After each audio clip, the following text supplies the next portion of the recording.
Notorious T. What up, man? Dude, I'm so fucking excited to have you here. Thanks, Thank man. you for coming. I appreciate you. I'm glad awesome. to be here, for real. Yeah, thank you. I'm just gonna get right to it, man. Like I was telling you before we started, I was like, you know what? He's coming in. It would be borderline disrespectful to not listen to his music before he comes in. Hell yeah. And so I started with your recents. Like I said, I've listened to your stuff as it's released. Yeah. Right. But I started with Desert Diamonds, your latest album, and I couldn't get off of it. Thanks. I couldn't stop yeah. listening to it. Like Hell that yeah. shit was fucking good. Thanks, man. So when it comes to that album, I mean, there's nothing cheap about it. There's nothing like that. There's no corners that are cut. There's no like a lot of music today. There's a lot of like low key underground musicians. Yeah. It's just real. They just want to get it out there. They just want to get it out there. Just want to get it done, make their money. There's clear time and effort for putting that album. So, walk me through like when does it become? Where does it go from? It's a concept to it's a finished product. How does that process work? So I was actually explaining this to my homie the other day. He's my best friend. He's my godson's father, and I was explaining to him the concept of songwriting. And I was telling him that my way of writing rap music is it's not really rap music. It's more like conventional songwriting meets rap music. Yeah. So I want to take the listener on a trip. I want to take them. I want them to forget about their problems. I want them to, when you hear my music, I want to just everybody who hears it to be like, okay. Nice. That's what I was doing the entire fucking time. My man. Oh, yeah, man. But yeah, very few people, and it's not like an acceptance thing. It's more just that I know I have talent and like a bunch of talent, and I got to harness it and put it out there. Yeah. And so it's very rare that I do a filler song. But when you're talking about concept to finished song, it could go anywhere from like I come to the song with a concept to had something my friend said on like my boy Kevin on the phone, and I'll just be like, what? Because the other day, or not the other day, but a long time ago, I had a song, and I asked him, I need a concept for it. And he goes, I forgot how it came about, but he came up with the concept Making Faces, and it's on my song, my album Solidified. Right. And he gave me just the clear concept like Making Faces, like Blue Notes, Dead Presidents, Money, Yeah. And so when I made that song, all he gave me was Making Faces like Money, all that. I made that song into a straight banger. It was the crazy, and that's when I knew too that somebody could just give me a topic and I could just rush into it. So there's that, and then there's songs like Big Money that just came to me, and Big Money is still to this day one of my biggest songs I've ever put out, and it was just something like that is it just comes to you, Right. So. There's a long range from it. Sometimes I'll have a concept and sometimes I'll just be sitting there at 3 a.m. and boom, something comes up. So. Yeah. No, that makes sense. Going through that album, the one song that really stood out for me, I mean, I can't really put a reason why, but the one that really stood out to me was Black Tar. Oh, my God. Hell yeah. Good Thanks, fuck. man. Black Tar. Thanks, man. So, I mean, like the specific line in that chorus where you call the same person a dope fiend, but also a man with a good heart, but mixed up in bad things, pretty much, right? Oh yeah. So, where did all of that come? Where did that song come from? So that song's about my dad. Okay. And it's called Victor's Song Black Tar, right. And it's basically just me growing up. I don't know what made me write that song, but it was a cold day in December, and I just felt like I wanted to write a song, and it came to me. And, I'm a very spiritual guy. I'm a very spiritual guy. And when I wrote that song, it was like the good and bad of me growing up with my dad being a drug addict. Okay. And because when you grow up with someone like that, and he passed away when I was 3 from an overdose. And when you grow up with that, And, you know, my mom told me that he died from lung cancer up until I was 12. Okay. So I didn't know the severity and who my father was, and they would always tell me, oh, he's a good guy, you know, worked on cars, he did that, and it turned out that he was a very, you know, wild individual. Yeah. And he grew up in, you know, Old Town, so he had his gang roots, and that's where, you know, everything comes with that. But, you know, product of your environment. But that song, basically, I've got a lot of people who tell me about that song. They say, I can't believe that you were that open with your fans. Yeah. Because it really is. It's just like a smack when you hear it, because it's like, wow. Like, he's like how you said, it's how I really feel you got your good and your bad with your, you know, I'll hear stories about my dad being the best person ever and helping people out. Then I'll hear him about robbing my grandpa and all of his tools outside of his shed, you know, just for money. So it's a pretty heavy song, but and the way that, you know, like I said, that I weave my music, it just makes you, it just captivates you. It's like, what? You know, like this, the melodic, you know, I'm very melodic. Yeah, and what I liked about it was, so there's in any genre of music, whether it's like, I love rap, I'm mainly a heavy metal guy, right? So whether it's heavy metal, rap, I'm not a huge pop guy, but even in pop songs, R&B, if there's heavy lyrics, at least recently, what I've noticed is it almost gets toned out by the beat or the bass that's going on. Yeah. So you gotta kind of like listen hard to figure out what's actually being said. And I get the artistry to that, but with that song, you're forcing us to hear what you have to say, right? You're forcing the listener in a very good way, right? You're forcing the listener to know what this song is about, and that's risky and that's powerful when done right. And I think it was done right. Thanks, man. And that was fantastic, and that's one of the elements, one of the reasons why before when we were setting this data up that I told you to listen to Run the Jewels. Oh yeah. Especially Run the Jewels 4. I got that album right there on vinyl. Yeah. Run the Jewels 4. I love that rap group to death. Like I make my girlfriend want to jump out of the car as I play it so much. Hell yeah. But that album, there's heavy bass to it, obviously, but like when it's important, you hear, especially with Killer Mike, you hear what he has to say. Yes. Like Walking in the Snow. Yes. That's the one song for me I can't stop listening to, and I can't stop getting chills when he says I can't breathe. Yeah. It was a deep one, yeah. Yeah, because that album, if I'm not mistaken, that album was released, I think, 4 weeks after George Floyd was killed. Wow.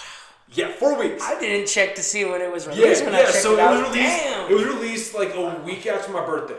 Okay. And so I'm listening to it, and I'm playing some video games, and I hear I Can't Breathe, and I was like, wait a minute, what? And I rewound it. I'm like, what the fuck? Yeah. And then so I went on the internet, and I was like, people have to have heard this by now. I listened to the night that it dropped. Yeah. And so the second person in that rap duo was LP, and he's the guy who makes the beats, right? Yeah. So I guess a bunch of people already tweeted him and was like, yo, when did you guys write this song? And he was like, Killer Mike wrote and recorded that verse in November, not 4 weeks ago. Damn. Yeah. Whoa. Yeah, so I see a lot of similarities in the way that you construct your songs and that album, because it's like when the message is important and when the message needs to, and you feel it needs to be heard, it's forced upon the listener. Oh yeah. But if you like it or not, you're gonna get what this guy has to say. Definitely. That's risky, but I like that. Thanks, man. A lot. That's some good shit. So what I like to hear about, because one of the things I want to do in this podcast is talk to artists of all forms, right? Whether it's musicians, filmmakers, small business owners, I think everyone has their form of art, right? Okay. And what I like hearing about is, so you obviously love music. It's very obvious that you've loved music your entire life. So where did it go from, I really enjoy music, okay, I can write music, okay, I can actually sing and rap, okay, but now I can actually make money and a living off of this potentially. Okay. So what's that process like? Oh, it's a crazy one, bro. Do you ever remember when I was doing because we go way back. Yeah. Do you remember the talent shows from back in the day? Yes, I do. Yeah, that's when it all started. My mom, she kind of, bless her soul, she kind of got me groomed for the rap, just rock star lifestyle from a young age, because I started the the talent shows, you know, at ILS at a young age, like kindergarten. I started memorizing songs and doing them for the talent show. Yeah. And so it was crazy, man. And just having your mom, you know, like I did La Bamba one year for the talent show, and everybody thinks it's la la la la la la bamba. Like no. My mom made me learn the actual Spanish lyrics. Nice. Para bailar la bamba. Can you dance la bamba? Like I really had to learn that song. Yeah. And so she kind of like played a gigantic part in it, and that's when I learned I could sing, because I just loved doing all the you know, talent shows and singing and stuff. But I remember I didn't want to be a rapper. I remember I used to hang out with all my friends and they would rap, and I would always tell them, I would tell them, I'm the guy that listens to music. I'm not the guy that makes music. Yeah. And so I just remember one day I went through some problems with an ex-girlfriend, and I made a song about her. And to this day, I was like, you know, I look back on that song, I was like, okay, that's a good starting point. But that's when I learned, too, that I could rap. Because the way that, you know, even that song, I'll say that, you know, like just from an artist standpoint, from where I'm at now, it was horrible. But the rhyme pattern was on point. And that's one thing that I've always taken pride in, is because some of these rappers can't rhyme on point. And it's just, you know, their rhythm is off when they rap. And I've had it down. I've always been able to piece out music. And so that's when I learned how to really rap. Okay. And ever since I wrote that song, it's just been over since then. It tends to be the bad breakup. Oh, yeah. That can just either ruin your life or spark creativity or spark something. It's like, definitely. I'm going to be amazing because you think I can't. Like, I'm going to do just to like prove you. Like, fuck you, dude. For real. Yeah, and then eventually you just forget about it. Oh, yeah. And it's like, fuck. All right, here I am. For real. Yeah. I know, yeah. Straight up, man. Straight up. No, but that's awesome. I mean, I think it's cool when people, because like there's obviously, when doing anything outside of the box, which doing music is definitely outside, inherently. Doing music well is outside of the box. Yeah. You can be in that box and just make every song that sounds like a mismatch of Ariana Grande and Billie Eilish and Taylor Swift. Now, granted, those women have more money than I'll probably ever have. So I recognize that. Yeah. But also, like, it's just, I can't. And there's an audience for that. They sell out arenas. There's obviously an audience for that. But I just can't, like... And I love, like... I like Billie Eilish's latest album, but, like... any other music like that, I just can't, like... sink my teeth into it, right? There's nothing there. I feel you. And so, like, I feel like to do it outside of the box and to do it well takes a ton of risk. Oh, yeah. So, like... Was there a point where you were like, okay, if I do this, I could very well fail... And I could very well set myself back from any sort of success by a few years. So, was there a moment like that for you? Or was it always just like, keep going? Oh, yeah, definitely. All the time. I come into that situation a lot. Like, not 100%, but definitely that vibe comes around the corner, because I'm the type of person where it's very clear that I'm here to be. I'm doing music for a long time. I'm here for longevity. Yeah. And I just feel like I don't know. I just feel. Could you say your question one more time? Yeah. Like so. Like I feel like there comes a point, because I mean I've only been doing this for like a month maybe, and I've already hit that point of feeling like, okay, if I keep going with this, if I do what I know that I need to do to make this successful. It could also be the reason that I fail. Yeah. Right? So when that point comes up, like what keeps you saying like, fuck it, I just gotta keep this motherfucker going. Oh yeah. No, that's what I was gonna say. I just got, lost my train of thought. I like to compare myself as the hip hop Walt Disney, because I'm starting out in the garage just like this. Every major Jeff Bezos,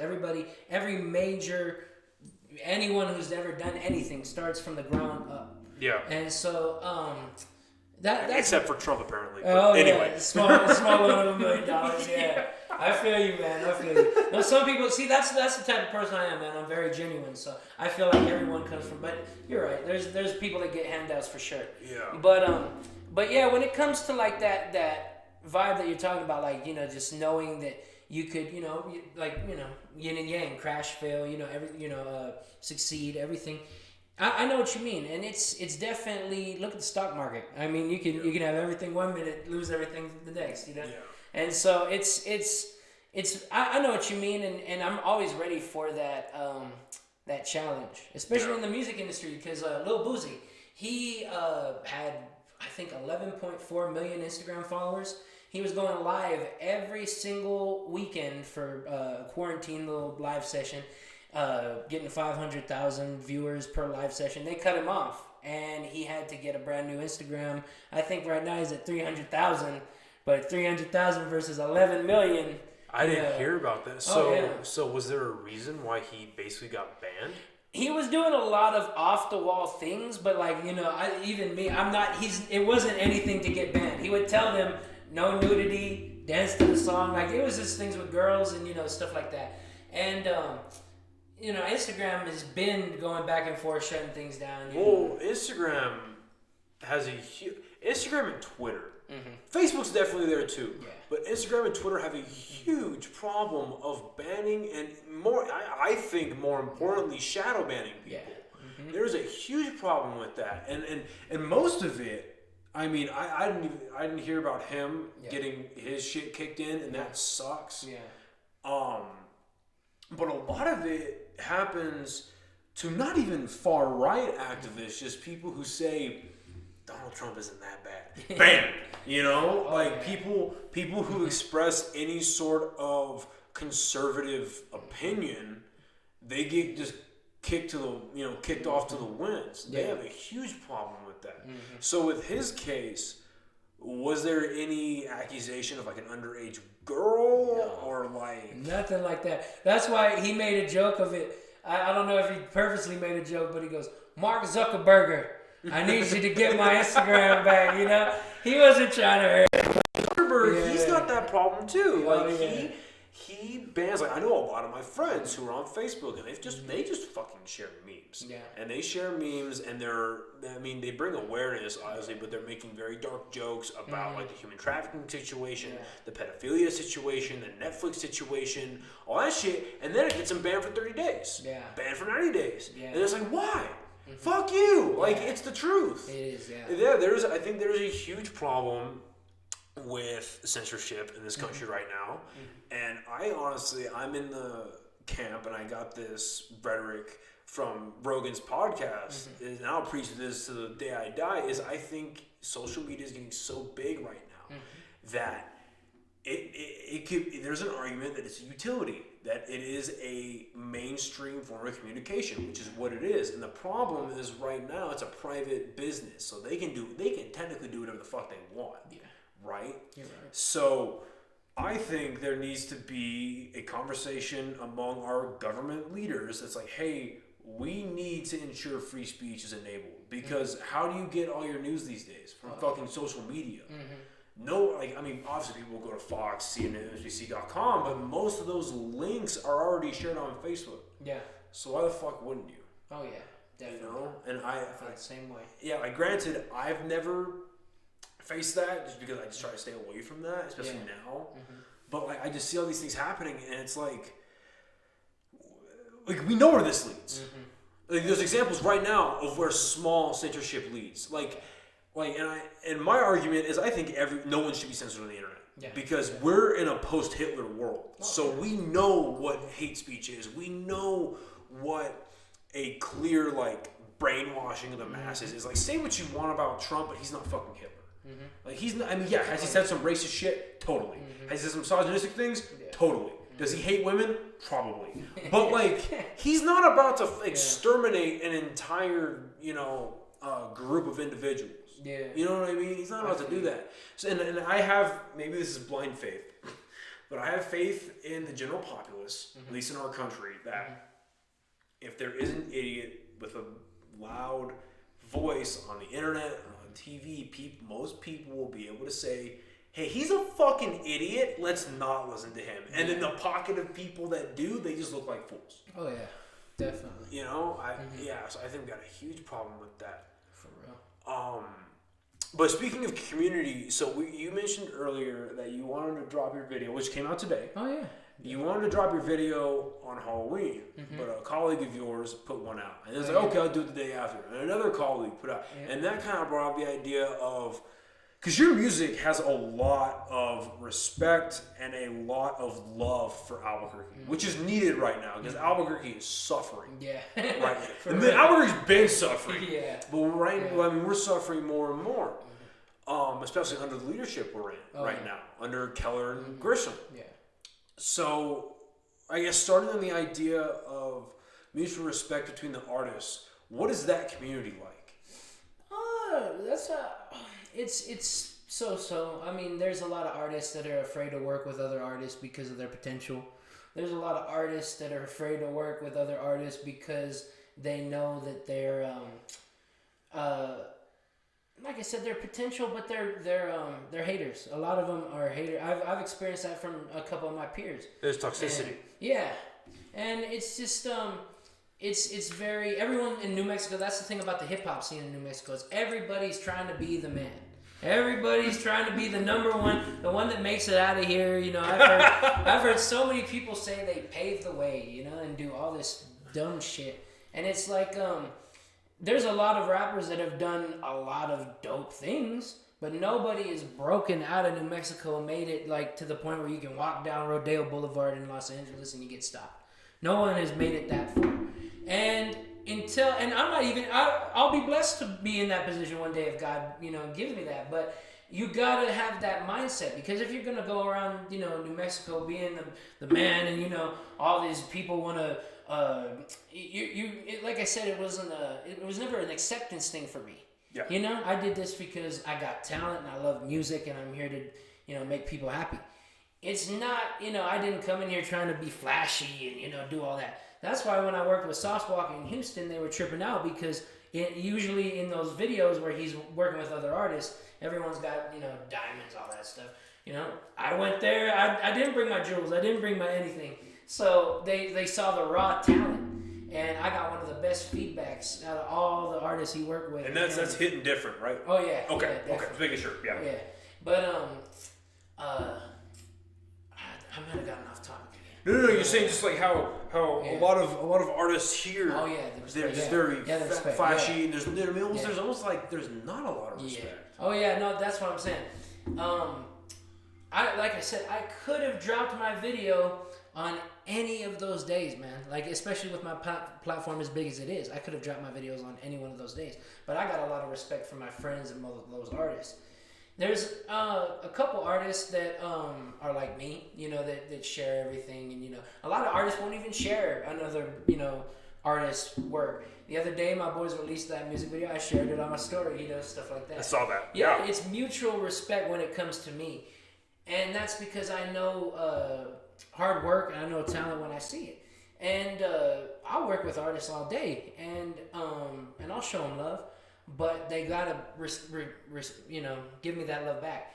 And it's just, I feel like a lot of the love in New Mexico would be better if they realized that nobody's got to be the top dog. Yep. We all can eat. We all can make music and make people happy. And nobody's got to be the guy in the Bentley. You know, I mean, one day. You know, I mean, eventually.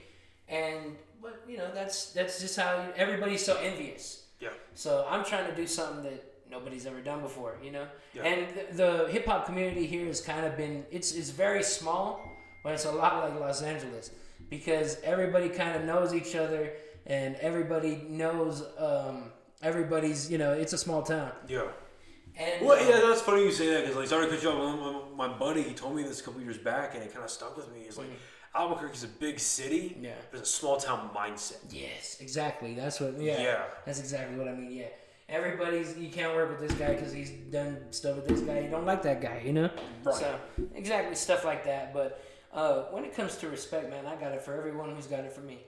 Mm-hmm. So would you say, like, so say you have you here, right, and let's say rapper A, B, and C. Would you say that all of you guys kind of share the same, like, the same almost like fan presence, fan group, like the same crowd almost. Oh, see, that's the crazy thing is because my fan base is more like a mainstream fan base, you know, a collective of everybody, you know. Okay. My boys who released their music video on Friday, they're more like a Suicide Boys fan base, you know. Yeah. Like and the homegirl who released her music video on Monday, she's more like a Megan Thee Stallion.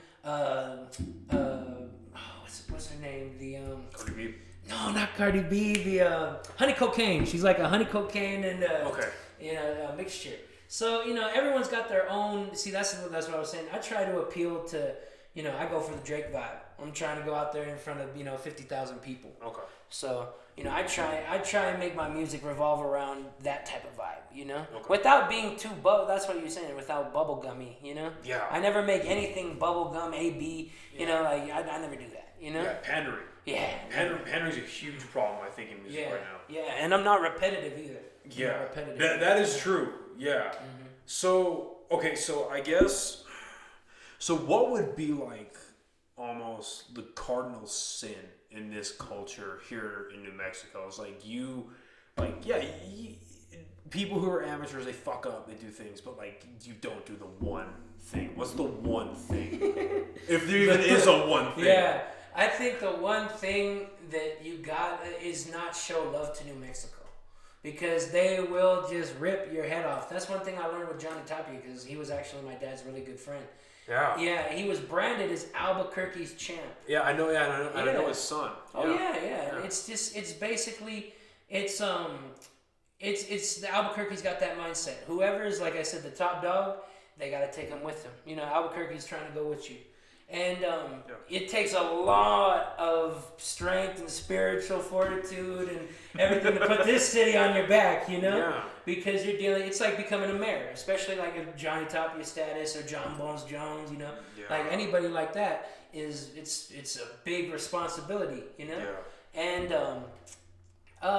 it's just kind of that vibe, man. It's that vibe, and it's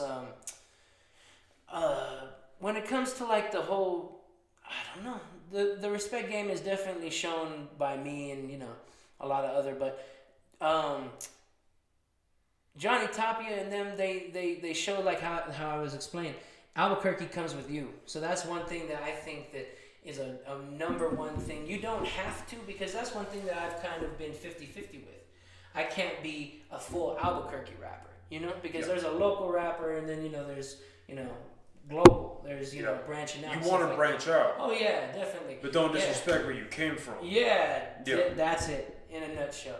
You cannot say that's the number one, like you said, you know, you don't ever want to disrespect Albuquerque.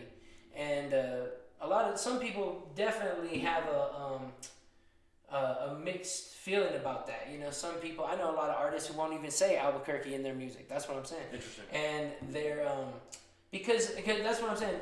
You got to give love back to the community, you know, stuff like that. You got to get your support there. And a lot of people, they feel like they don't want to, they don't want to have to do that. Like I said, it's a weight on your shoulder. Yeah. Because Albuquerque is a very interesting place. Well,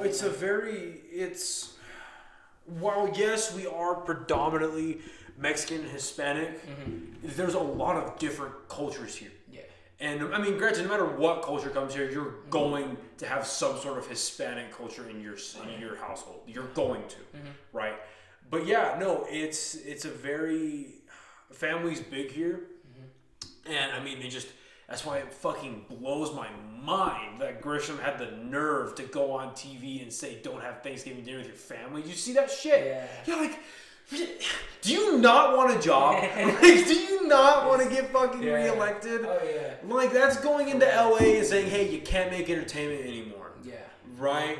Like, oh, God, that just blew my fucking mind. Yeah. But, no, you're right. There is a giant, like, amidst all the violence, amidst all the crime, the corruption, I mean, love or hate the police force, beneath all of that, there is still a weird, tight-knit sense of community. And, I mean, at its best, it's don't fuck with me, I'm not gonna fuck with you, you know, but we'll take care of each other. At its worst, it's you're not a part of my group, fuck you. Yeah. You know, there's a lot of weirdness in this town, and you're right. And like I was saying, like there's a lot of, I mean, Do City Drip. Like there's a lot, there's a lot of, you know, there's a lot of love for this town in your music, and you also brought up spirituality. Yeah. So how big of a role does that play in your process, I guess? Oh man, the last 2 projects, everything. I wasn't into a lot of, I've been reading a lot for the past 2 years. Just been reading. I barely watch TV. And any news I get is from, you know, online and good sources and stuff. But I'm a music guy and to the core. And yeah, man, it's just basically just one more time. Spirituality. Yeah. What does that play in like the process of making your art? It's very I don't want to give away too much sauce, but it's definitely a big part of my music, and like I said, I've been reading a lot and just been trying to be a better person than I ever was yesterday, you know. And like I said, when I came in here, I drink water. You know, I'm a big guy, but all I drink is water. I'm not a soda fan. I don't like, you know, a lot of stuff like that. But it's just I like to expand my consciousness, and you know, that's what I was trying to come up with words to say. But I love to expand my consciousness and just become someone powerful when it comes to coming over trials and tribulations. Yeah. Because I've been through a lot. And I wish I had somebody like me in situations that I've been through to go to. You know, I wish I had someone like me. And once you realize that you are that person and you can, you know, console yourself when in hard times, anything is possible because no one can relate to what you've been through more than you can. Yeah. And very true. Yeah. Oh yeah, and it took me a long time to realize that. And because I always was like, oh, you know, this guy hasn't been through what I have. This guy, you know, everyone's going through their own individual business. Yeah. You could see the happiest guy in the world just leaving the brand new Gucci restaurant, you know, and they're having a rough time. Yeah. So yeah, spirituality is a big part of my music, man, because I like to give little bits and pieces, you know, of books I read to in my lyrics and stuff like that. So. Well, I feel like a lot of that is just finding inner peace. Oh yeah. You know, and yeah, I mean, money never equates happiness. Oh, yeah. If you really want to break that down, like most of the most rich or successful people, whether they're musicians, movie stars, film directors, politicians, they are some of the most unhappy individuals. Mm-hmm. But because of what their line of work is, they're very good at putting up that face. Yeah. Yeah, and you bring up the idea of like, I'm now that person that I needed back then. Mm-hmm. I mean, I don't know where I heard that. It's like one of the ultimate goals of life should be wherever that trauma was, become the person you needed. Yeah. Mm-hmm. Right? 'Cause, yeah, I mean, obviously, like me, I'm a social person. I have my friend group. Mm-hmm. I have these people I consider brothers. I have my chick who I'm very blessed to have in my life. I've got her family, got my family. Mm-hmm. But at the end of the day, I need to be able to rely on myself, right? Because they're not always going to be there. Whether they're a phone call away or they're in a different state, you know, they'll be there for you as much as they want to be there for you and as much as they can. Because everyone has those people, hopefully everyone has those people in their lives that love them, right? And that are there for them. But I mean, what happens if they're busy and they don't pick up their phone? Yeah. And there's nothing wrong with that. They're human, they're busy. Right? Yep. But like you need to be able to find that in yourself. And I think that's something a lot of people miss because I think it really the rise of social media and the mass advertising, they tell you that you don't even need a person, you need a thing. You need the next thing. Yeah. Right? Like I was at Target a couple of days ago working for some shit for the podcast and this rep was a very nice lady. And she says, are you an Apple or an Android user? I was like, Apple. She says, okay. Well, just want to let you know that if you pre-order the iPhone 12 through this Target, you'll get an $800 off. Or whatever. She walks away. $800 off? Wait, what? You want me to have it that bad? Like this is that how I get chipped? You know? Yeah. Like, that fucking. Yeah. Apple doesn't want to lose money. What the fuck do you mean $800 off? You know, like go fuck yourself. You know, for real. Straight up. Yeah, like so. There's this narrative that you need, and I mean, you just look in this room. I'm a huge collector, right? I like what I like, but I mean, that's not gonna be there for me when I need it. And it gives me comfort. It definitely gives me comfort, but it's not like something that's gonna fucking save me. You can find that in yourself, and it's good that you're presenting that message. I said that you push a message. I think that's the wrong way to say it. You present a message, in your music, and I think that's real important. That's good for you. So how did, if it did at all, but I'm sure it did, how did COVID affect you making music? It gave me a little kick in the pants that I needed. It was kind of crazy because when I went out there to Houston to work with Saucewalker, he was doing a feature deal. And what happened was, if you bought an artist feature from one of his artists and worked with them and paid them double what their price was, asking price, he would get on the song for free. And so it was a great deal. I mean, like that's how I took it. And see, they kept 100% of the profit. I'm an artist too, and I asked him. I was there. I was like, so the deal is real. Are you doubling up? He was doing it for them and them only. He was putting that much money into his artist's hands, and for me to see somebody from that, because Saucewalker, like I said, he's worked his way from the ground up, and when I worked with them, I saw that especially during COVID, that you can. They weren't wearing masks. They weren't regulating. They weren't doing anything like that. Well, I'm sure it was super early in the pandemic when that was still. It was actually June, and it was the worst. Yeah, I'm trying to help you out, man. Yeah, I'm trying to help you out. Yeah, no, you're good. But no, they knew there too. But that's also Texas. Yeah, Texas doesn't give a fuck. Yeah, they do what the fuck they want. Oh yeah. I especially me, the weed smoker. I would go a little way out to smoke a joint outside my hotel, and it would just be people throwing out bottles out of their windows, just Jesus Christ. Stuff like that. I would have to die. I'm like, oh my god, what the fuck is going on in Houston? Yeah, I've never seen that much litter in Houston. Jesus Christ, no way. Yeah, it was crazy. Yeah, the place where I went, because how the weed laws are in Texas, I had to walk a way long way outside my hotel to just make it legal. Yeah, and it was just horrible because, like I said, you could stand there and just see people throwing out trash from their cars, doing a bunch of crazy stuff. But back to what I was saying, it was COVID kind of taught me when I went out there, because when you go to our airport during COVID, mask, like they should have a giant mask outside of our airport to show that if you don't got that on, they were specifying it crazy. Like, if you're not eating, you gotta put your mask on. That's our airport. Right. Then I had a layover in Dallas. Go to Dallas, you see people, with their holsters, they're waiting, I'm like, what the hell?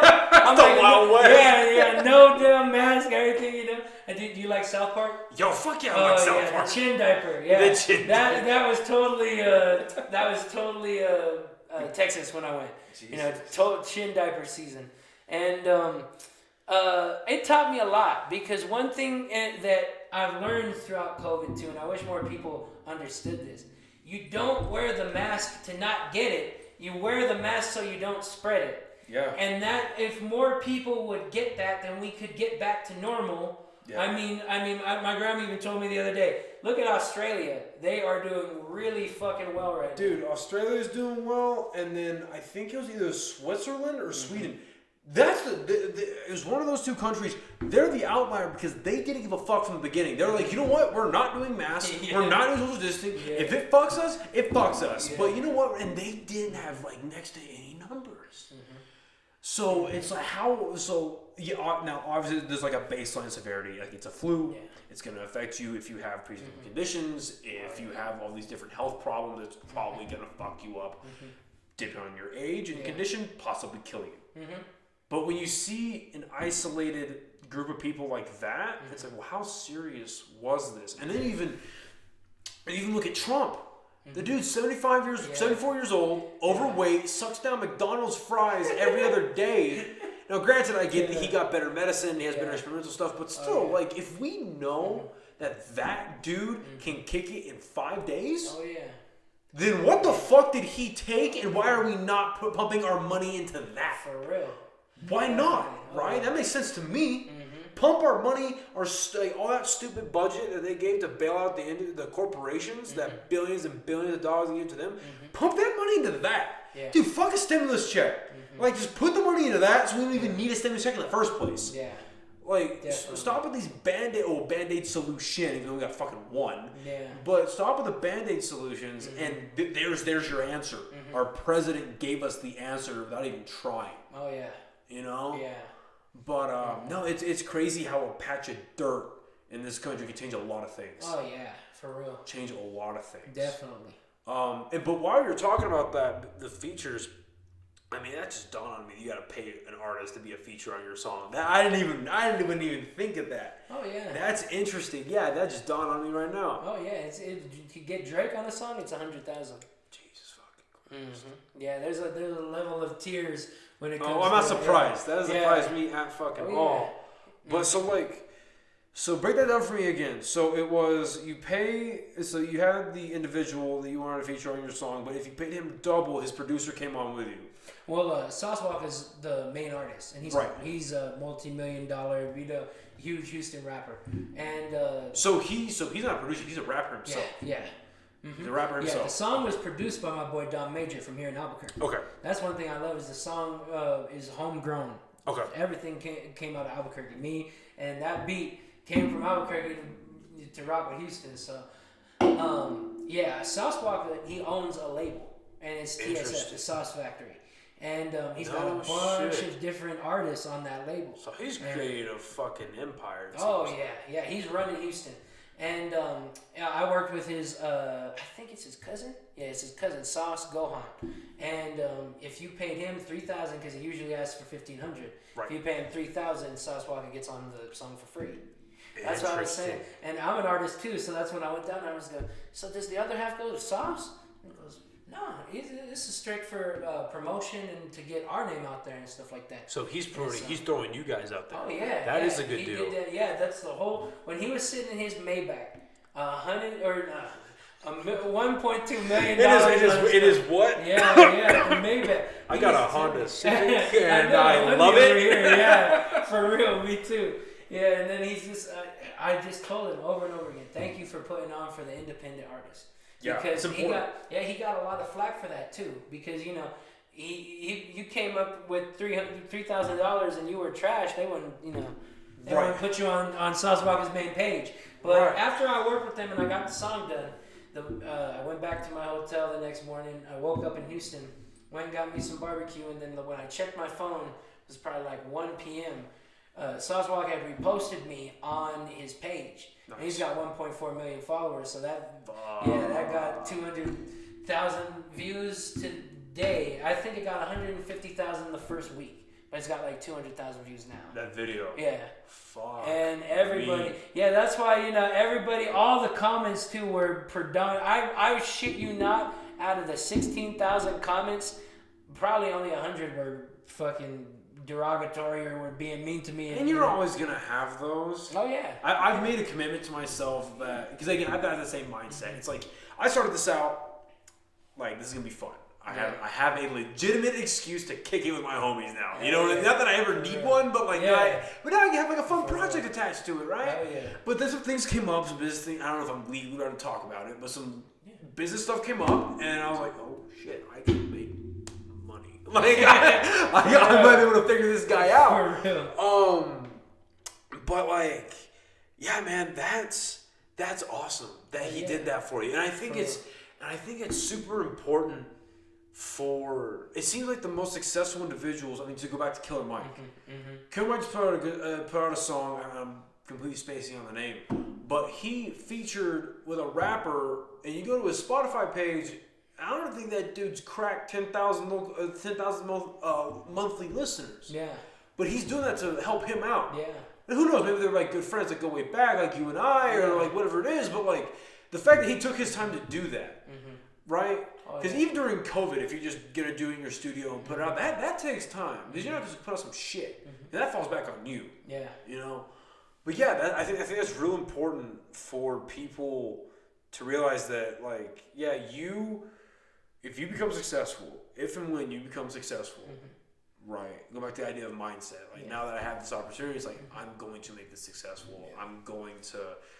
I just want a platform for people to speak their mind, uncensored. There needs to be more of that. Hell yeah. And dude, if I get canceled, only Kings 1, only Kings 2, Hell only Kings yeah. 3. It's like Michael Scott and the Michael Scott Paper Company. You know, I have a long list of names, man. Yeah. You know? Hell yeah. So like,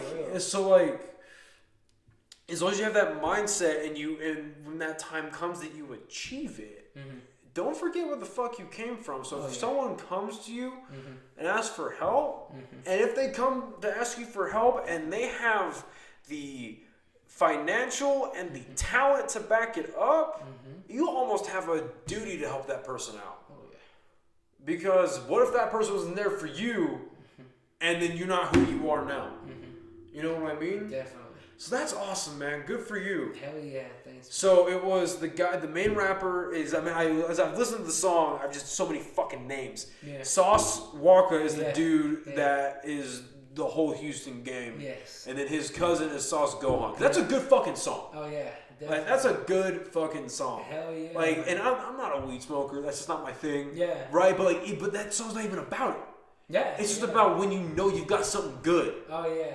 When everything is falling into place. Yes. Right? Yes. I think that's such an important message.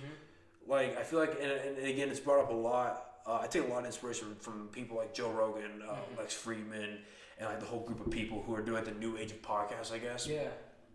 And I say that, but Rogan's been doing it for 10 fucking years. But like, they bring up a lot this idea with, because obviously he has a lot of celebrities on there, and it's like, did you ever get that imposter syndrome? It's like, I'm not who I am. Yeah. You know? And I think it's important, because I feel like every successful individual kind of runs into that. But it's like, I think it's important to again remember like where you came from and keep that level of groundedness. Yeah, definitely. You know? So, but yeah, man, that's awesome. Thanks. Good for you. That's good shit. So, obviously, like hypotheticals, right? Yeah. So where do you see this? Where do you see your music going? Like your art. Where do you see this going down the line? Like where do you want to take it? You know, when I say longevity, I mean the best kind of longevity. I don't want to be Barry Manilow, you know, doing every single day in Las Vegas, you know, the same 5 songs, you know. Yeah. Tip your waitress, you know, stuff like that. I want to be Paul McCartney legendary because that was what I did for my 23rd birthday is I saw Paul McCartney at Dodger Stadium. 50,000 people. And he is, I might be butchering this, but I think he's a 78? He's up there. 7 or 78. He's up there, but he's still got it. Oh, bro, that's what I'm saying. No auto-tune. I've seen a couple artists, you know, because I love all different types of genres of music. I've seen a couple artists, and they've used, you know, the new, you know, pitch correction auto-tune when they perform, you know, with their, you know, all their different sound engineers, stuff like that. Right. And to see somebody like that legendary, go up in front of 50,000 people. And have a fucking heart. Did I have a heart attack? Yeah. Oh yeah, for real. And then at that concert, actually, he brought out Ringo too, so I got to see half of the remaining. I Beatles. Didn't even fucking know Ringo was still around. Oh yeah. Jesus, man. Oh yeah. That's awesome. Oh yeah. But yeah, definitely that vibe. See, that's what I'm saying. You didn't know that Ringo, like, these guys are fucking legendary. Like, that's what I'm saying. That's why I made the song The Beatles, because they are so, when it goes record label sales, it goes. Now Drake, because he dethroned them. Drake, Beatles, Michael Jackson, top 3 of record label sales of all fucking time. Yep. Drake is sold more number 1 hits than the Beatles now, and I think he's surpassed them by a couple. I remember the ad from Billboard, or not the ad, but the article from Billboard. He dethroned. He's got a tattoo of John, Paul, George, and Ringo from Abbey Road, and he is going like that. He's telling them chill out. Yeah, that made me do the song The Beatles because he has more #1 hits than the Beatles now. Jesus, see, this is another reason why I need a fucking producer so I can fact check this. 'Cause I believe you, but I want to see it for myself. Oh yeah, no. That is insane. Yeah, so I remember for the longest time, and it got settled because he passed away. When Michael Jackson passed away, it became public news that he owned the rights to all the Beatles catalog. Yeah. So when he died, it's like, well, what the fuck do we do now? For real. That's insane. Yeah. So right now it goes Drake, Beatles, Michael Jackson. Yeah. The fact he beat Michael Jackson is insane. Yeah, it's ridiculous. Drake is on a different level that I can't even fathom. Drake is like that's why I give him so much props because to do what he one of his favorite rappers is E40. That's my favorite rapper. E40, yeah. That is why I click with Drake. I'm on that vibe because he's on that legendary tip. Like Drake could never be playing at the Santa Ana Star Casino in when he's 40.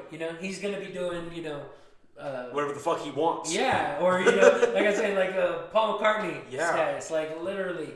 And so that's what that's what I'm going for, man. Is when I mean longevity, it's something like that. Okay. So that's when I see that's what I see my music going for. Is something that you can go back and be like, kind of like how my mom raised me on music.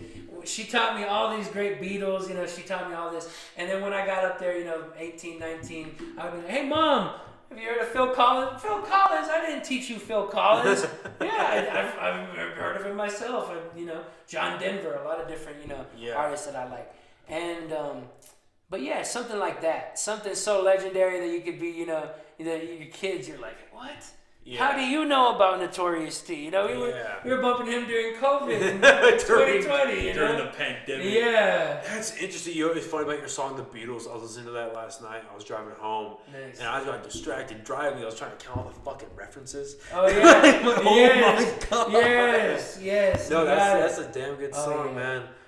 So, okay, that still fucking blows my mind about Drake. So, what do you think it is about Drake that made him so successful? Because I'm not the biggest Drake fan, but I recognize the talent. Mm-hmm. And there are a lot of songs of his that I like. I mean, I like the album, I forget what the fuck it's called, but it's the blue album with the little kid on it. Oh yeah, the Thank Me Later, I think? Thank Me Later, yes. So, it's the way that album opens up with the guy monologuing about the studio. Yes. And that's a great song. Yes. And that song, Hold On, We're Coming Home. I don't know if that's the actual title, but that's a great song. That's one of the albums I can listen to all the way through. Like, that's a great album, but otherwise, I just little cherry picks here and there. But I recognize the talent. Because my first exposure to him was Forever off of Relapse by Eminem. Yes. So where do you think, or not where, but what do you think set him apart? Because he fucking surpassed Eminem, I guess. Yeah. I didn't even know that. Oh, yeah. So where do you think, what do you think set him apart? Well, to start off that answer, I'm going to tell you a crazy-ass story. I've seen Lil Wayne 3 or 4 times in my life. 4 times, actually. And he's come to Albuquerque 3 of those times. He comes to Albuquerque a lot. Well, he used to. Oh, yeah, definitely. I actually opened up for him in Denver. Yeah, that was for the 420 Fest. Yeah, 500,000. Say that again. No, I opened up for Lil Wayne at the 420 Fest in Denver in 2018. Go fuck yourself. No, it was one of the craziest. Yeah, yep, it was that fucking crazy. Yeah. Wow, in the man. Middle, some park in the middle of Denver, 500,000 people just all smoking weed. It was the craziest. You've played for that many people? Yeah, that's only once. Right, but no. All you fucking need is once, dude. Oh, yeah. It goes that one. Yeah, in terms of that one, and then I performed for Baby Bash, Spice One, a couple other big names, but yeah, I actually performed for Lil Wayne before him. It went me, 2 other artists, Lil Jon, and then Lil Wayne. And so, it was actually the Wailers. It wasn't the real Wailers because I'm a gigantic Bob Marley fan. It was one member of the Wailers, and he just branched off and called himself the Wailers. Right. Yeah. I've heard of that, the regrouping. Yeah. And so it was them, 2 other artists, that's what I was saying. Me, 2 other artists, and then them. And it was just crazy, bro, because I've just been a gigantic Lil Wayne fan my whole life, and to do that was crazy. And but going into that, like I was saying, I saw Lil Wayne in 2000. I think he came here 2008, 2011, and 2012. I think that's what he did. And I saw when he came in 2011. It was so crazy. I mean, not 2011. My God, I just butchered that. 2008. Yeah. He came with it was Lil Wayne, T-Pain, and Carrie Hilson. Okay. Biggest show. You remember back in the day, like everybody. Journal Pavilion. It wasn't, it's been through a billion. The venue's been through a billion different names. Yeah. I saw Lil Wayne, and he brought out Drake and Nicki Minaj in 2008. Wow. They weren't anybody, and it was half. He did half his show, and then he brought out Drake to do a song, and then Nicki Minaj. Well, they were rising then. Oh yeah, and 2008. That's right after Relapse, right? Yeah, and that's or no, that's before. That's that Relapse dropped in 2009. That's right. You're right. 2009. Yeah, you're right. And then Drake said at that concert in Albuquerque, and he did it the whole tour, but he said, "You are going to see this dude, the little guy from Degrassi, and this little girl from the Bronx forever." And it was a weird vibe. Like I said, I'm a spiritual person. Everybody was kind of like, "What?" Like the guy from Degrassi just did a song, and we're gonna see him for the rest. But it was like he really spoke that into existence. It's the crazy. I've actually told this story twice in a year now, and it's crazy because I look back on that. And I'm like, it shows how much Drake was molded because Lil Wayne gave all the game to Drake. If it wasn't for Lil Wayne, there would be no Drake. Lil Wayne was the first person. He's not up there on that list, but he's the first person in Billboard history to do 1 million sold copies in a week, and that was the Carter 3. Right. That was huge. Yeah. I mean, I was little when that came out, but I still knew what the fuck the Carter 3 was. Oh, yeah. Wasn't allowed to listen to it, but I knew what the fuck it was. The baby with the tattoos. Everybody from, they remember that shit. And it was kind of like, after that, and he started, working with Drake. That was around right the time where he scooped up Drake. I've even looked at videos of Drake from back in the day and where he wasn't who he is today. Yeah. They had to mold him, Yeah. It's the same thing about my craft. I wasn't the same, it's like Kodak Black. He is a millionaire and he's 18 years old.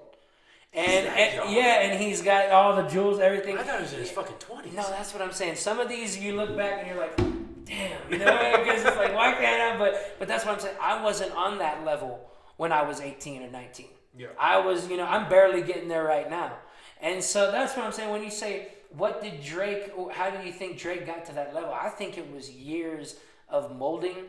I think it was years of like, what do I want to, like how I'm doing it? What do I want to be in, 10 years, 20 years, like what do you want to leave behind, Right. Because that's one cool thing too is when I released my last album, I looked back when you search it on YouTube and you can see my albums pop up because of the generator. It's crazy, like just to see those 3 bodies of work pop up, and it's just like, damn, I did that. Like imagine being Drake and having like just from ground zero all the way to triple or not triple. I think that's a triple diamond is his. Yeah. Went platinum 3 times. That's triple platinum. Diamond is when it goes platinum. I think. I'm getting butchered, but yeah. The fact it's even in the conversation. The fact it's even there. I butchered that. Yeah. Holy fuck, that's insane. Well, and then also like, I feel like because Drake with him, if you just look at him at face value, it's almost like he just popped out of nowhere. Yeah.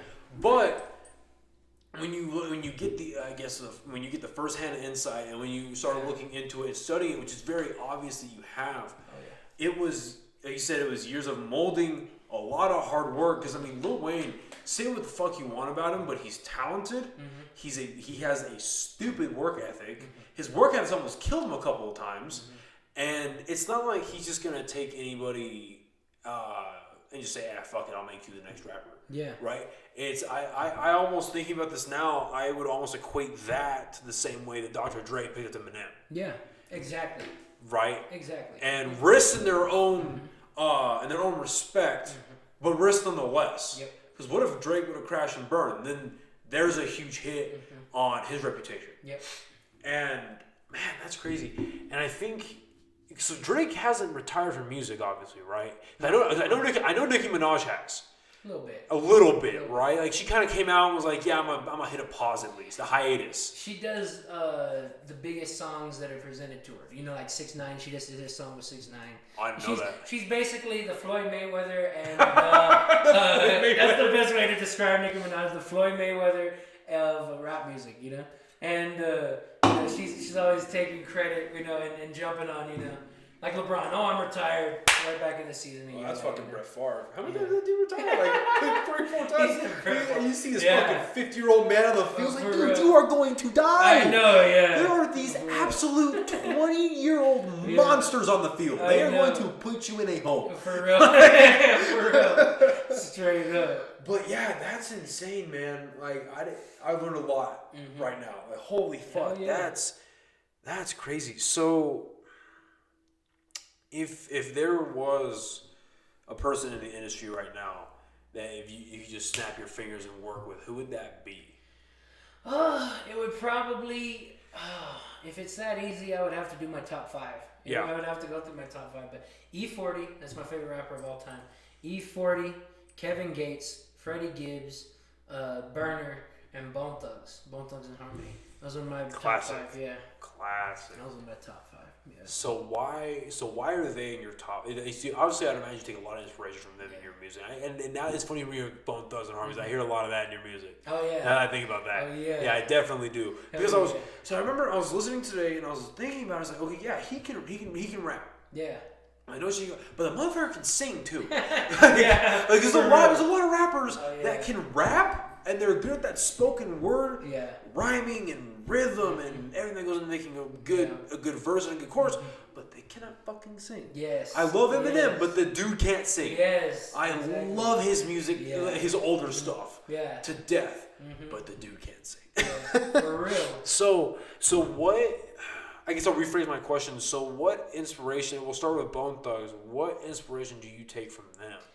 They were my first. I won concert tickets to Bone Thugs in 2012. I was only like, I think 13. No, I don't know how old I was, but 14, 13, something like that. I was still going to school, and I won tickets. And I told my mom that it just was a little, you know, rapper. It molded me to see what I wanted to do in stage presence. Right. Because I won those tickets and then I went down there. I told my mom that it was some type of reggae band, and because I was all into Bob Marley, and she took me down there. And then you pull up, you know, it's at the Sunshine Theater.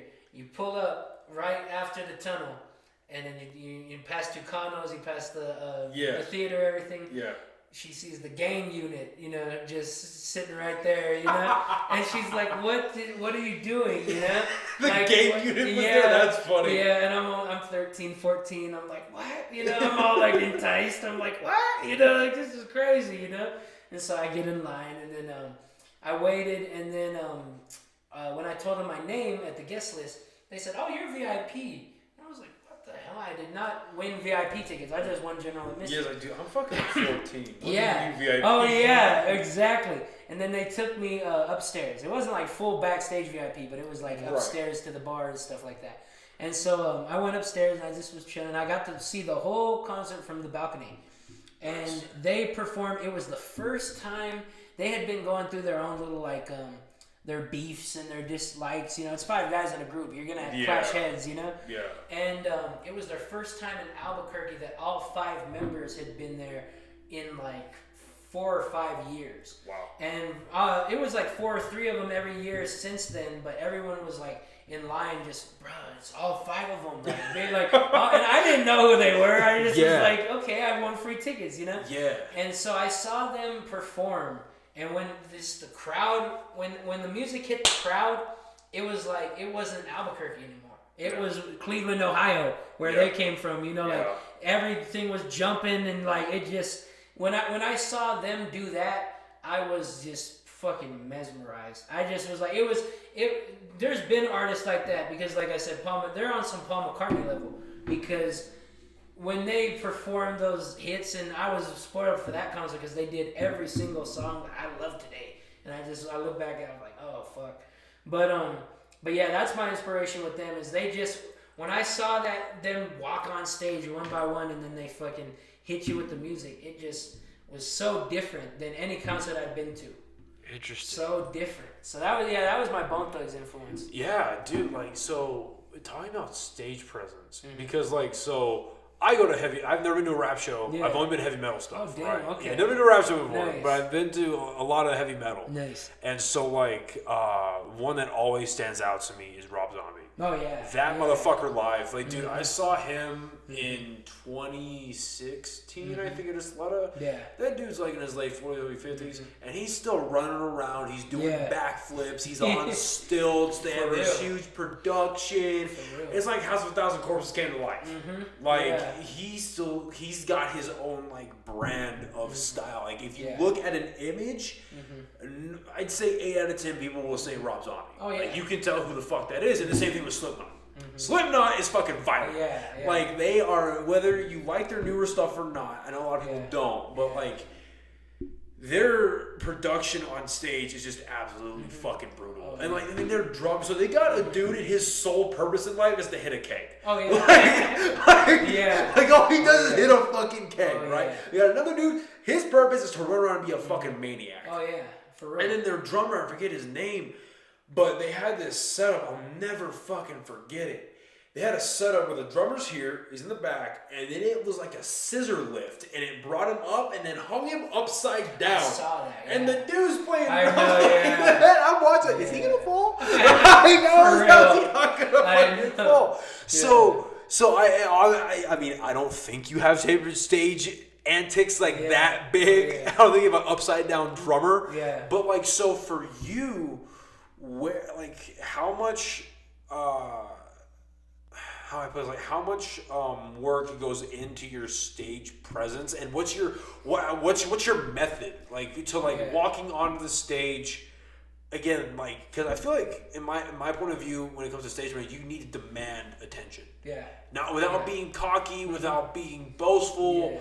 You need to bring that presence of I'm here to be heard. And then how do you maintain that for the longevity of a show? Oh, I love that question. That was a great question. So the preparation for it is just like any other artist.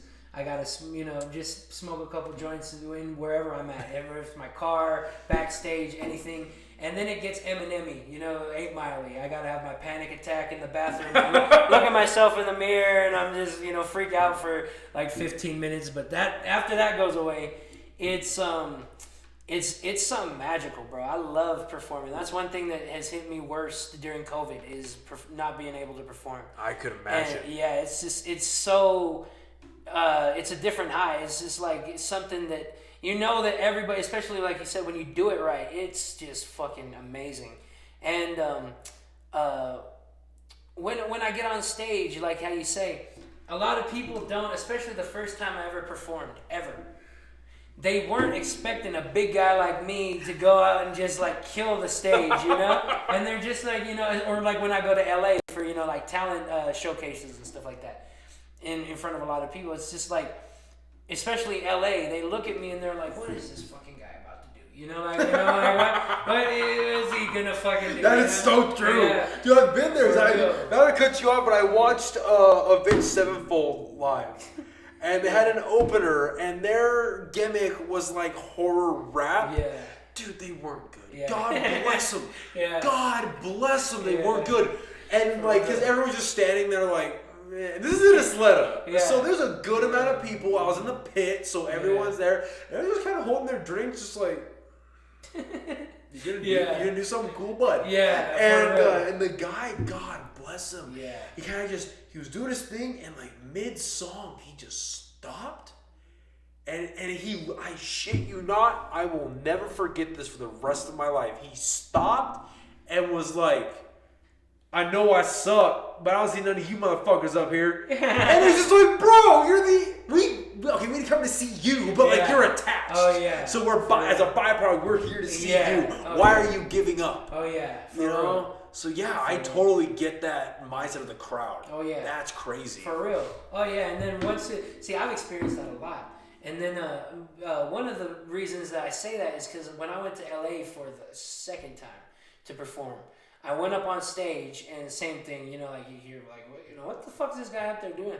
And, you know, the first thing I say is, you know, like, LA, what the fuck's popping? You know, and then you'll get a reaction. And I'm like, no, you can do better than that. What LA was popping, you know? And like even like my voice, you know, it's just so, you know, it's thunderous but light, and like, you know, it's just like it's a very weird, you know, commercialized voice, you know, an animated voice. So like I can draw people in through my, you know, my words. So I'll just be like, you know, I need everybody up to the stage right now, you know, and everybody just, you know, kind of listens, you know, like I say, you gotta be one-on-one with the artist. It's not a crowd work. Or yeah, exactly. And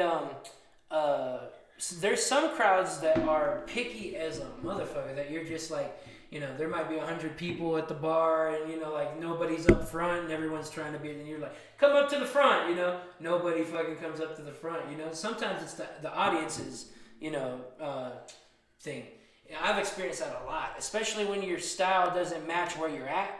Because I performed at Pueblo, Colorado, and they're on more like the cholo rap type, you know. Oh, wow. And so I went there and performed, and it was kind of like, what's the fuck this guy, like, you know, what's he doing, you know? Yeah. And but when I perform, it's basically like getting to know the audience. So like I love doing that. One of my coolest things too that I love to do is when someone's filming me, and it usually pisses off a lot of artists. But when someone comes up to you and they're filming you, and they got your light and they're filming you, I love to take their phone from them while I'm performing, like while I'm on stage, and start filming myself. You know?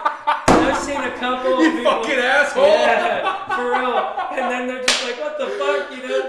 Yeah. And so that's one of my favorite things to do. And they're like, did that fucking guy just take her phone? You know, like this, you know? And so that's a cool, like, that's what you gotta, like, you know, intertwine with the audience, you know? Or like there was this one time, I was at a cannabis convention in Las Cruces, and there was this lady, and she was mad dogging me because I kept saying bitch and in my songs. And it's, you know, as a rapper, you kind of just throw that word around. You know, it's not disrespectful. It's not anything, you know. Well, it's all about content. Yeah, that's what I'm saying. Like how you were saying, everything is so goddamn censored all the time. And I even told my DJ, I was like, what is her problem? Like while the fucking music was playing, I was like, what's up? And he's like, it's your words or something. And I was just like, okay. And so like it was the definition of like a Karen, you know. And mid-song, what is this chick's problem? Yeah. And so like I remember somebody told me, they were like, they slipped me $50 to promote their booth at the cannabis event. And they were like, every time that you you know, pause a song, tell them to go to our booth. I'm like, okay, cool, that's cool. Yeah, that's 50 burger of the dog menu, bro. Yeah, I'm like, I appreciate you coming up to me like that. So like, they came, and so I was, you know, they were an edible company, you know. And so I said, make sure you stop by, I forgot the edible company name, but make sure you stop by this and that booth. Get yourself some good edibles so you don't end up like that lady right there, you know? And she laughed. She just was like, what the fuck? You know, like she wasn't expecting anybody to do that. But you know what? A perfect example. Do you like Action Bronson at all? Have you ever heard? Yeah. A lot of heavy metalheads love Action Bronson. You know what's funny is I came into Action Bronson because it was very quick. Because so he had that song "Standing in the Rain" on the Suicide Squad album. Mm-hmm. Shit movie. Decent album. Yeah. Shit movie, but decent album. Yeah. And so that's when I got into Action Bronson. And like a week later, I found out about his cooking or his food show. Fuck, that's delicious. Yeah. That's one of the funniest fucking things. Genuine, one of the funniest fucking things I've ever seen in my life. So yeah, I'm a big Action Bronson fan for sure. Oh yeah. Yeah. Yeah. The best way I can describe it is like a presence like him. There was some guy, and he was at I got the video on my phone. There was this guy, and he's smoking a cigarette in the club where Action Bronson's performing. Yeah. Big no-no, you know, in America nowadays, because you don't smoke a fucking cigarette. Yeah. Unless it's unless it's like a like, cause I've been to a few bars where they do smoke inside. Yeah, but that's like it's tiny towns, real small town politics. Yeah, exactly. Yeah. And so this guy flicks his cigarette butt at Action Bronson when he tells him to stop. Oh, what? So Action Bronson stops, and you know how he's a big guy, he's animated, and he's just like, no, you know what? Stop. And in his New Yorker accent, he goes, you know what? You've been a bad boy. Get up on stage right now, you know? And he makes this motherfucker get up on stage, and he goes, no, you're going to timeout. Nose against the wall. And so he goes. And this is a video. Yeah, and he makes this fucking guy put his nose against the wall for a song. And he's like, "Are you ready? Are you ready? You stop misbehaving? All right, get the fuck back in the crowd." Holy so shit. You can be Not surprised. Oh yeah. But my god. Oh yeah. I've seen some or like Lil Wayne when he performed the second time I saw him in like 2011. Someone threw ice on him. Just some total Albuquerque dirtbag shit. They threw fucking ice on him, just being a drunk asshole, just fucking, you know, for sure. Albuquerque homie, you know, just fucking dumb shit. And he stopped the whole damn show. You know, 15,000 people at his litter. He stopped and he goes, "Listen, I ain't gonna kick your ass, but I will get these 450-pound, 7'3" motherfuckers to come over and remove you, and then the rest is on them." You know? I will get these behemoths. Yeah. And so I was just like, oh shit, you know. So it's stuff like that. You gotta. That's exactly my performance and my stage persona. Like when I go, I'm trying to like be one with the audience. Well, it shows humanity. Yeah. And I feel like when you get to a certain level of popularity or financial gain, to the general audience, you lose humanity. You lose a bit of. You're not a human anymore. You are a celebrity. Yeah. You are a something else. We don't necessarily. Some people regard you as higher, but the mass part is like they almost want to hate you. Yeah. And that's why there's such a huge novelty on the internet for like the wholesome celebrity, right? The wholesome interaction, like the Keanu Reeves, the late Robin Williams, you know, people like them, you know, where you see that like Jack Black, Weird Al, where it's like, these are the wholesome individuals, right? And no, it's funny you say that about just musicians stopping crowds. Like I remember I saw a video of the lead singer of Five Finger Death Punch. There was obviously a mosh pit because they're 5 Finger Death Punch. Yeah. There's a mosh pit, and I guess he's paying attention, and they're going around in the pit, and some dude got like kicked in the head. Who the fuck kicks in a fucking mosh pit? First of all, I've been my fair share. I've never seen anybody kick. Yeah. And he stops he stops the entire show and has a guy removed, and he like had the guy who got kicked and his chick brought up to the front. They're on the guardrails for the show now. Then like another one was like I got Billy Joe from Green Day did the same thing. I guess there's a fight breaking out and he just stopped the whole thing. Yeah. Like, but then you also have like, I get he was young and very immature, and he's probably like fucking old and 17, but like Justin Bieber got that water bottle. Oh yeah. Fuck this, I'm done. Yeah. For real. I know. It's like, oh shit. But yeah, I think it's any instance that you get. And I don't really think it can ever be a negative, but any instance you can get to connect with your audience, it shows that humanity, right? It's like, oh, okay, I really probably should give this guy or this woman my attention. Yeah. So it's good you can see that. Oh yeah. You know. So you mentioned me earlier before we started that like when you get on stage, you can't almost understand stage fright because you can't see shit happening. What is that like? Oh yeah, the lights, they're crazy. Especially like the 420 show in Denver, it's just 4 gigantic lights and then probably one from above you just like following your every move. That's the one is the spotlight light, and it's just that shit is overwhelming. It's kind of just like it's like being an ET. You're just like fuck, you know? You're just like holy shit. So like a lot of that's why a lot of artists wear sunglasses. Yeah, that was surprising at all. Yeah, and fucking it's just very like I said, it's overwhelming because people are like, oh, I get stage fright from seeing all the people out there. I'm like, I can't see the people, you know. So how do you work that crowd play then if you can't really see them?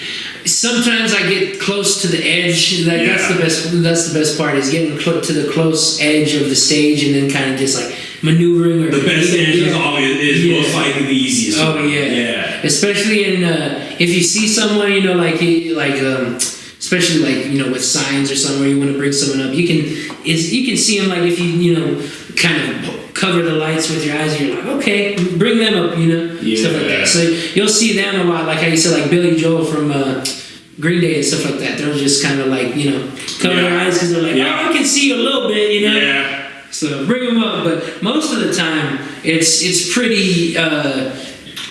You gotta get used to it because it's really fucking intense. Fuck, I would imagine. So, kind of switching. So, say still on music, kind of switching subjects. So, recently, and it seems to be I think it's a big positive from Trump coming into office, is that he has been he meets with celebrities often.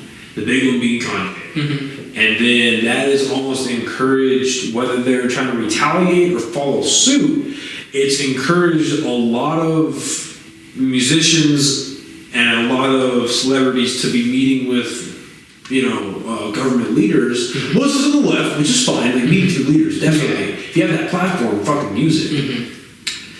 So, like, for instance, Killer Mike, I mean, during the entire Bernie Sanders campaign of 2016, he was attached to the hip to the back half. Yeah. You know? And actually, they got Bernie, I don't know if you've ever seen this, but they got Bernie to record an intro for Run the Jewels at Coachella. Nice. He goes, here is Run the Jewels. Oh my God. Yeah, it's hilarious. That is amazing. Yeah, like, I'm gonna look that up. Yeah, I'm not a huge Bernie fan. I can get behind, like, his passion is great. Yeah. I love that. Like, he just wants to fucking help. I might not agree with the methods, but he wants to fucking help. Oh yeah. You know? So to see him do that, that was cool. So, like, as your music career, because it will grow. I mean, that's blatantly obvious to me. Like, it's going to grow, and as you attain that platform where that might be an option, would you be open to meeting with leaders like, hey, at a bare minimum, explain to me why this bullshit is going on, right? Exactly. I would be more than, I mean,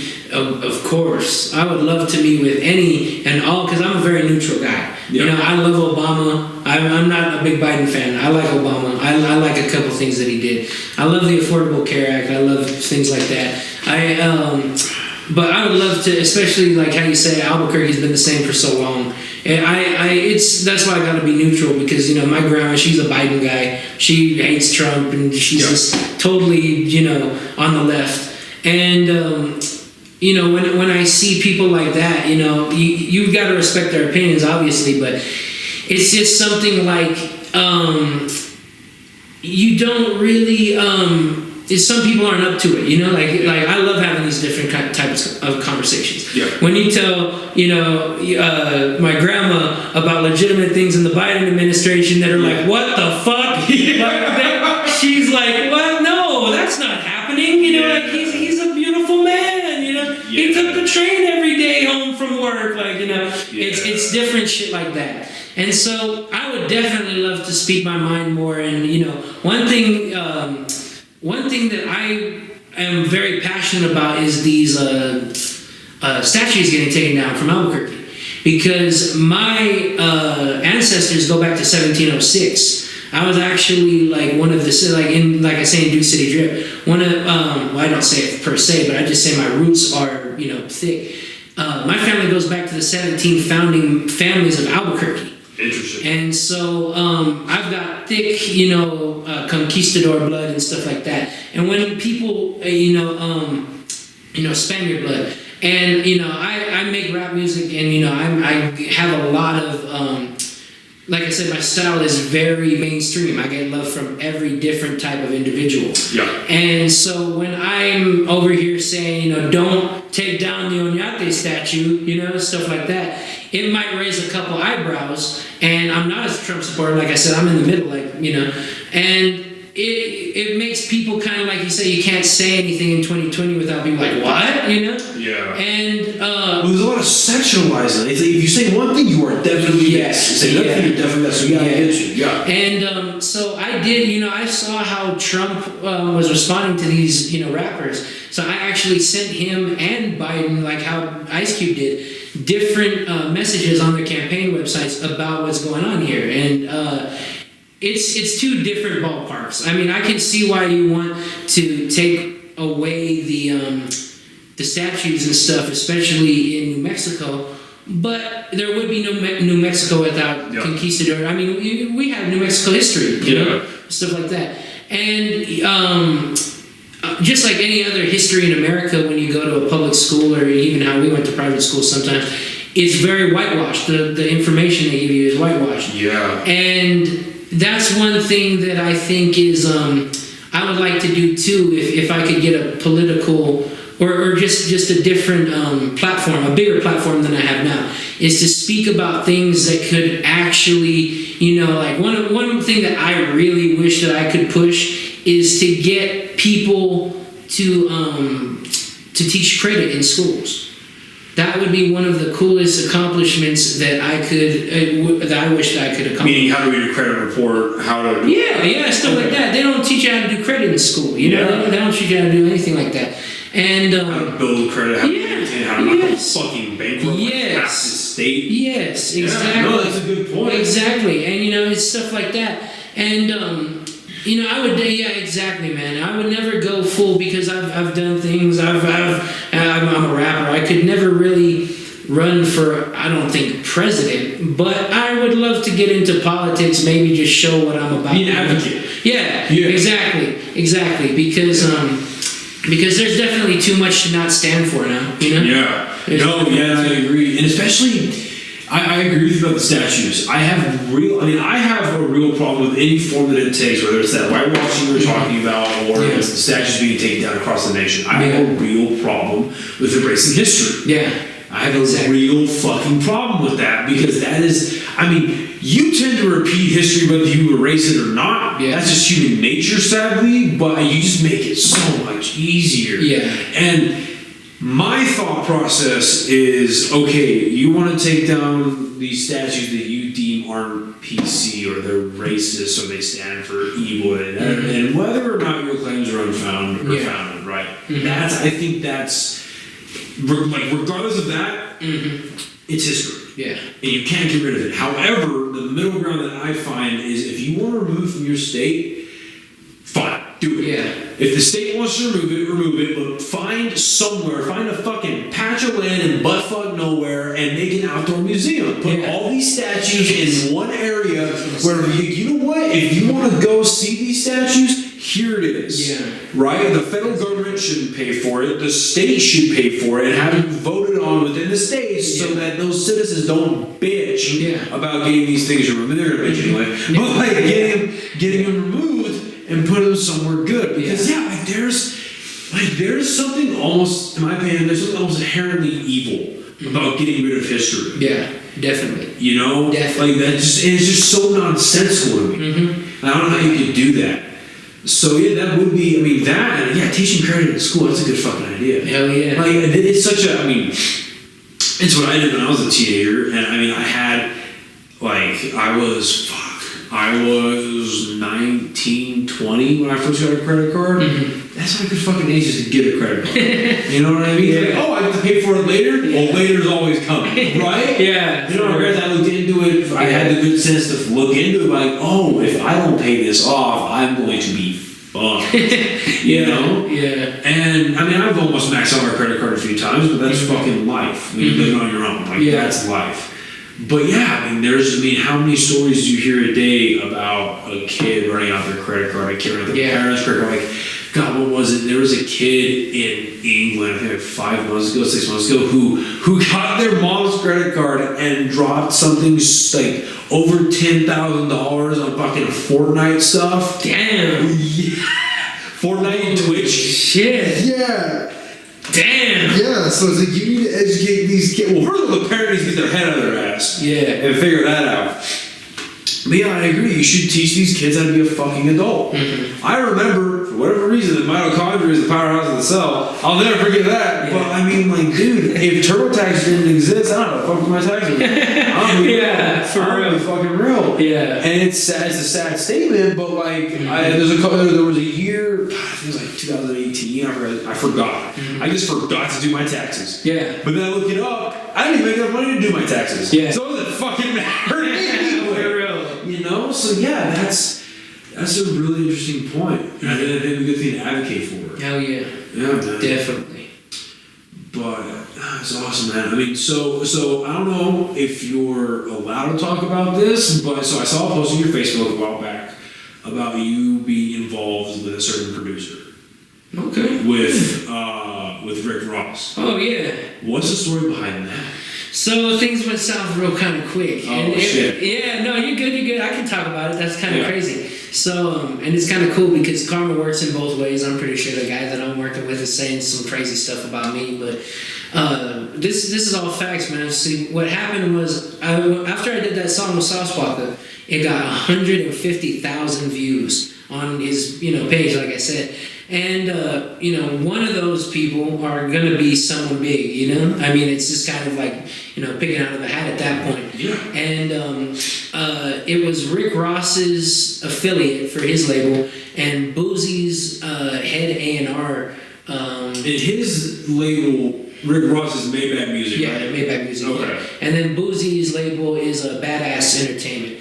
Okay. And this guy was the head marketing, not A&R, but head marketing director for Badass Music for Lil Boozy and the A&R rep for Maybach Music. Okay. And he hit me up and he said, "That's a good song you got. Next step is to get it on the radio."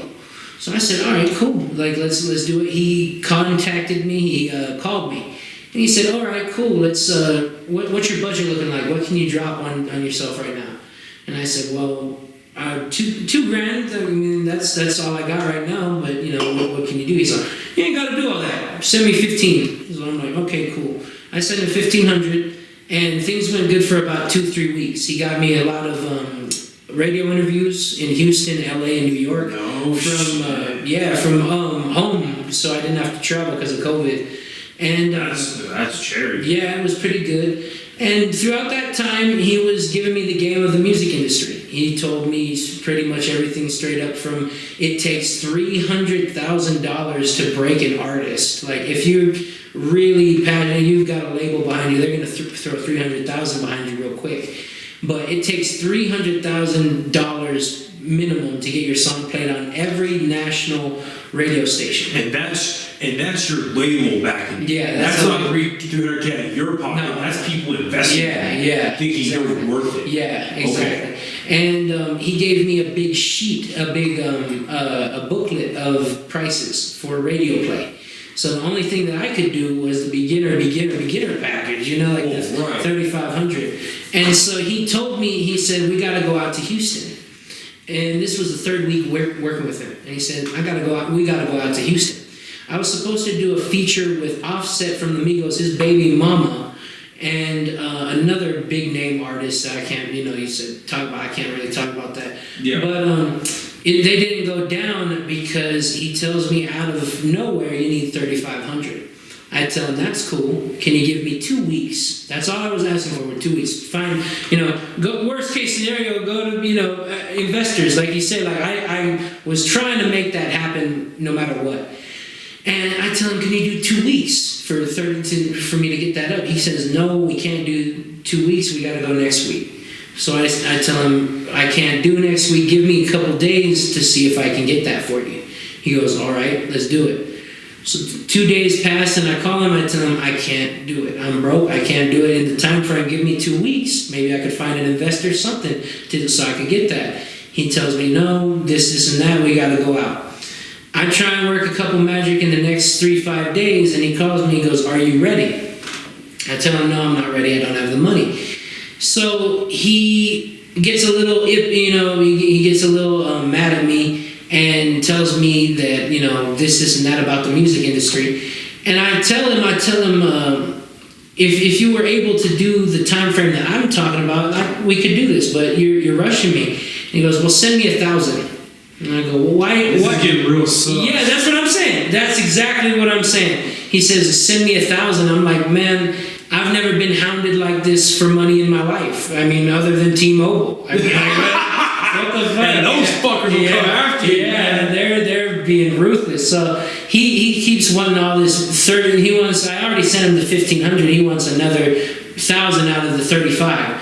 And I just tell him I can't do that, man. I'm not gonna take. I'm not gonna be late on my rent for you. I'm not gonna take food out of my dog's mouth for you. I'm not gonna do anything like that. Yeah. I'm not gonna. I understand what investing is, but I'm not gonna be on the street for you. Yeah. And the risk is not equal to the reward. Yeah, and he got mad at me. He started saying the most unprofessional things, saying he's gonna blackball me from the music industry, all this, just because I didn't want to give him a deposit on the radio package that I said was in the book. And so a day goes by and he calls me and he goes, you owe a radio DJ, a band, $1,000 because you missed his in-person interview in Houston. I tell him, was he saying my name that whole week, saying Notorious T every 5 commercials? Is he saying Notorious T is going to be on our radio show next week? He goes, no. I go, well, were they playing my music on his radio station? He goes, no. I go, why do I owe him $1,000? Yeah, because he put me in his pocket? Yeah, because he wrote me down on his little blackboard. Yeah, exactly. I was like, writing you down, hey man, you didn't show up? Yeah, I know. $1,000. I'm writing people there. Yeah, straight up. And so that's basically what went down, man. He wanted $1,000 just like that. And I told him, and when I told him when things start getting fishy, this is looking fishy, these things are looking a little weird, like you said, sus. And he's like, he goes back on the whole blackball thing, everything. I'm BMI registered. That's they're a royalty company. If he tried to do anything copyright-wise, I would make double what the fuck he is even trying to get me for, because all my music is copywritten under my name and I own it. No shit. Yeah. It's no sad statement, but that is a rarity. Yeah. It is something precious. I mean, it's precious inherited. That is precious to hold on to. Good for you. Hell yeah. I'll ask you about that more later. Let's continue. Oh yeah, no, that's basically the thing. I appreciate you, man. That's it in a nutshell, basically. And he just kept hounding me for money. And he's broken a lot of artists. I won't say the guy's name, but he's broken a lot of artists. And I could have been in a different position where I am, but if I had the money. But you could buy, the Lamborghini store in Phoenix is 6 hours away. If I had fucking 100,000, I could go buy a Lamborghini. Yeah. I could go, if I had 100,000 right now, I could go buy a feature from Drake. Yeah. I could do it. If I had 100,000, I could have worked with him and gotten a deal. He obviously wasn't trying to work around me or be keep my best interest. It was all about him. And funny part is about this whole story, in the very beginning, he told me some bullshit. He said, when you really get good with these DJs and these people in Hollywood, you just gotta buy them stuff sometimes. Like if they want a bump box or a Funko, you're gonna trip out on this. He tells me. I'm gonna do a camera check real quick. Just keep going. That's fucking hilarious. You're good. He tells me that because I miss, if I can't send him 1,000, and because I miss the radio interview, can you cash out me $80 for this collectible Funko that just dropped at Target? So my friend Spurs, he made a joke and he goes, is that why you're not hanging around Rick Ross and Boozy? Because when you're at Walmart, you go, can you buy me a toy? No. Can you buy me a toy? Yeah. No, I just bought you 5 toys. What are you talking about? Little kid just and and that's what happened with it. It was a legitimate. That guy had the power. And see, that what the worst part about it is, and that I learned about the music industry. That guy was at Lil Boozy's house at a pool party, and he FaceTimed me to talk about some business that we had. It was that easy. If you're that much of a guy, I'm a good person, bro. If I have somebody that's half as talented as me, and I'm sitting with Rick Ross, and he knows, and I'm good with that guy, and he said, hey, show my music to Rick Ross. I'm gonna show his fucking music to Rick Ross. I'm not gonna say cash out me $10,000 and I'll fucking show you your money. So he was right there. He could have told Lil Boosie, hey, check out this little guy from New Mexico, and it could have been gravy from there. But just the power of money, bro. It's that fucking crazy, and that's basically the relationship. It could have made me, or it could have broken me, and luckily it only took $1,500 out of me. But I learned a lot, and I also learned that if you're gonna work with anybody in the music industry, it's got to be on paper. Yeah. It's got to be with a room full of record executives. That's a good life advice right there. If you're gonna do something that's gonna cost a pretty penny, you need to get that in writing. Yeah. You need to get your return. Yeah, exactly. I completely agree. Exactly. And the problem of this guy is, like I said, power is a bitch, because he was right there. He's just the guy on the sidelines. And he definitely has the power, like I said, to just be like, hey, check out this music. But, people... He changed his lives. Yeah, but he would rather just be a greedy guy, just... Well, I mean, and that's what's tough about money and about power, because, that's a tenet of that movie right there. BBS is absolute power corrupts, absolutely. Yeah. That's the downfall of Lex Luthor, and then with that guy you're talking about, like, that's a perfect example of, when you're given a lot. Granted, I'm sure that he worked hard. I'm sure he worked hard to get where he's at. I would never assume for anybody in a position of some kind of, the popularity, the famous level they have. I would never assume they're just given that. I'm sure they worked hard, but whenever they get to that level and they are willing to give, like you say, give back to a community, whatever that community is, I would at least realize that it's going to bite you in the ass at some point. Yeah. Because what's the harm in doing good? Yeah, exactly. Because, again, my thought process, if you have that much power and say, all right, we'll give this dude a shot. We'll give this kid from Albuquerque a shot. If he shits the bed, fuck it, right? It's like, you see Step Brothers, right? Yeah. When the brother hires one for the Cali noise, if you fuck up, I get to fire you. And if you do well, I look amazing. I win either way. Yeah. He still goes home with his cash. He still gets to hang out with all these dudes and make his money. Yeah. And you just gotta find another route. But if you do well, then everybody's winning. Yeah. Definitely. Yeah, that sucks, man. I'm sadly, I'm sure not the last time we run into that. Oh yeah, definitely. People are dicks. Yeah, they are, for real. People are assholes. But fuck, man, they actually keep fucking moving forward. Oh yeah, definitely. That's what you got to do, man. That's what I was tripping out on before, because it's he got me for that $1,500, but it's not anything that's gonna break me. I'm not gonna cry over spilled milk. Yeah. I told my homie that the other day. But I can't stop spilling milk. Like, how do you stop crying over spilled milk if you can't stop spilling the fucking milk? And eventually you're gonna be like, there's fucking milk everywhere. Like, I don't know how to clean up this goddamn milk. Dude, that is the story of my fucking life.